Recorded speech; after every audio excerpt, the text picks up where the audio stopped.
Hello students, let us understand journal entry. हम इसे different different parts में करेंगे ताकि हमें अच्छे से समझ भी आए और हमारे सारे डाउट्स क्लियर हो जाए, है ना। ये class 11th class 12th of commerce दोनों के लिए इंपॉर्टेंट रहेगा। और जो बच्चे शायद आगे पढ़ रहे हैं जिनको जर्नल एंट्रीज में इशू होते हैं, हम पार्ट वाइज वीडियो को जो भी उसके कंसेप्ट होंगे या जो भी डाउट होंगे उसको हर एक सेपरेट सेपरेट वीडियोज में क्या करेंगे, कवर करेंगे। Hope you understood. ओके, सो आज हम बात करेंगे journal entry. Okay, journal entry regarding what, income. Journal entry regarding income.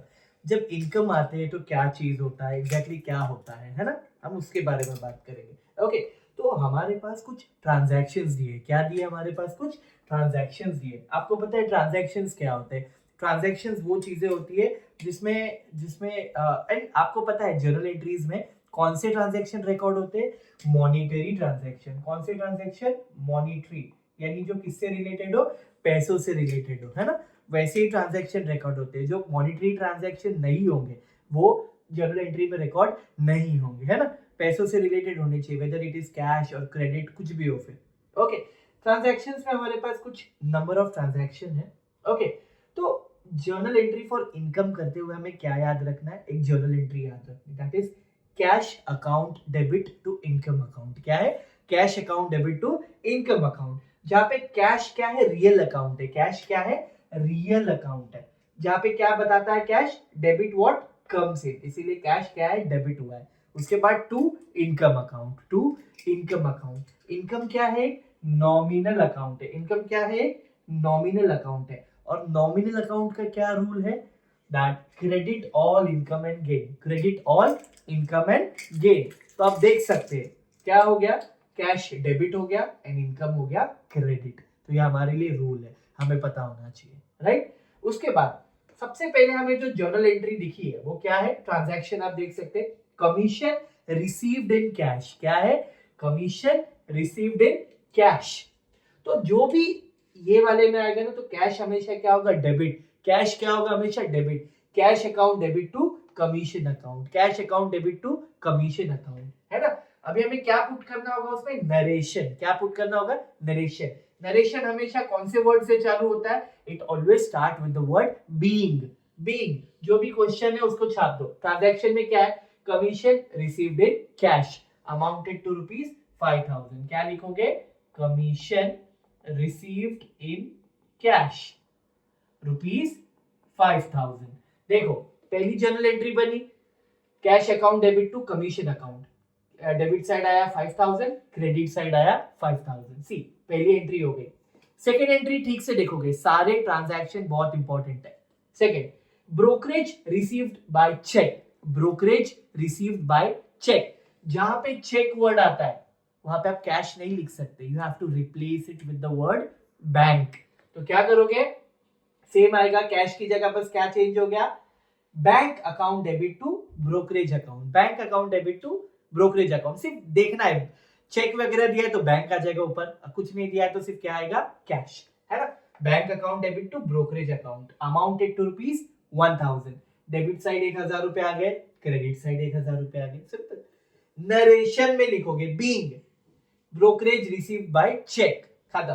Third, क्या लिखा है? Income received by sale of scrap. Income received by sale of scrap. भंगार बेच के पैसा आया है। कुछ बताया क्या? कैश में आया है, चेक में आया है? नहीं बताया, तो हमें क्या अज्यूम करना है? वो आया है कैश में, है ना। तो आ गया cash account debit to sale of scrap. Cash account debit to sale of scrap. कितने का? ₹500 का। डेबिट साइड 500, क्रेडिट साइड 500, खत्म। नरेशन में क्या लिखोगे? नरेशन में लिखोगे being income received by sale of scrap, done.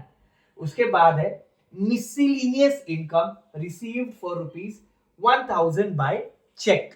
Simple, miscellaneous income का मतलब होता है अदर इनकम, कुछ अलग जगह से आए हुए पैसे। ओके, कितने रुपए रिसीव्ड हुए? ₹1000। कैश है वहां पे? नहीं, वहां पे क्या वर्ड है? There is a word called cheque. तो चेक जब भी आया आपके माइंड में घूम गया, क्या आंसर है? Bank. Bank account debit to miscellaneous income account, है ना। नरेशन में क्या लिखोगे? नरेशन में लिखोगे being miscellaneous income received for ₹1000 by cheque. Understood? Okay, कितने का है दोनों साइड? 1000 डेबिट में, 1000 क्रेडिट में, डन।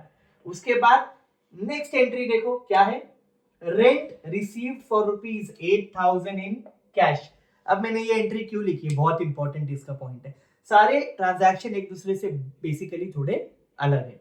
ओके, लोग हमेशा क्या पढ़ते हैं, रेंट पेड। रेंट पेड नहीं होता, रेंट रिसीव भी तो हो सकता है। ऑब्वियसली कोई ओनर होगा तो रेंट रिसीव कर सकता है। इनकम उसके लिए क्या है, रिसीवेबल, रिसीव्ड हुआ है, आया है उसके पास पैसा, है ना। तो क्या लिखोगे, कैश लिखोगे, कैश में रिसीव्ड हुआ है तो cash account debit to rent received account, to rent received account. कितने का, अमाउंटेड टू ₹8,000, 8,000 रुपए। Debit side 8,000, credit side 8,000। Very good. उसके बाद नरेशन में क्या लिखोगे, आपके माइंड में आ गया, being rent received for ₹8,000 in cash. Last but not the least, that is other income received in cash ₹7,000. अभी अदर इनकम है जिनके कोई नाम नहीं है, 7,000 रुपए के रिसीव्ड हुए। किसमें रिसीव्ड हुए, कैश। तो cash account debit, cash account debit, sorry yes, to other income account, to other income account. Simple. दोनों साइड कितना, डेबिट साइड 7,000, क्रेडिट साइड 7,000, है ना। दोनों साइड हो गया। नाउ अगर इसका एक बेसिक जान लेते हैं अभी हम, वो क्या है, जब आप ये जर्नल एंट्री की ट्रांजैक्शंस लिखते हो, जिसमें जर्नल एंट्री की ट्रांजैक्शन लिखते हो, यानी क्या कर रहे हो आप, ये आपके ट्रांजैक्शंस दिए, मॉनिटरी ट्रांजैक्शंस। कौन से, मॉनिटरी ट्रांजैक्शन। आपने उसको किसमें कन्वर्ट किया, जर्नल एंट्रीज में। किसमें कन्वर्ट किया, जर्नल एंट्रीज में। तो उसको आप क्या बोलोगे, summarising the transactions, summarising the transactions, right. और उसके नीचे जो एंट्री का मीनिंग लिखा है, यानी एंट्री किस चीज के लिए पास की गई है, तो उसको आप क्या वर्ड यूज करते हो, नरेशन। क्या वर्ड यूज करते हो, नरेशन। नेक्स्ट, जब आप जर्नल एंट्री लिख लिया आपने, डेबिट साइड अमाउंट लिखा, क्रेडिट साइड भी अपने अमाउंट लिखा, उसके बाद जब आप टोटल लिखते हो दोनों साइड, क्या लिखते हो, टोटल, तो उसको क्या बोलते हैं, जर्नल कास्टिंग। क्या बोलते हो, journal casting. And last but not the least, when आप ये जो जर्नल बुक प्रिपेयर करते हो, उसका दूसरा नाम क्या देते हो, डे बुक। क्या नाम देते हो, डे बुक। यानी डे टू डे होने वाले जो भी purchase, sale, cash, income, expense, जो भी ट्रांजैक्शंस है, आप उनको रिकॉर्ड करते हो इस बुक में, तो उसको क्या नाम देते हो, day book. Day book. Hope you understood. And for more such interesting video, what you will do, you will subscribe my channel. Thank you.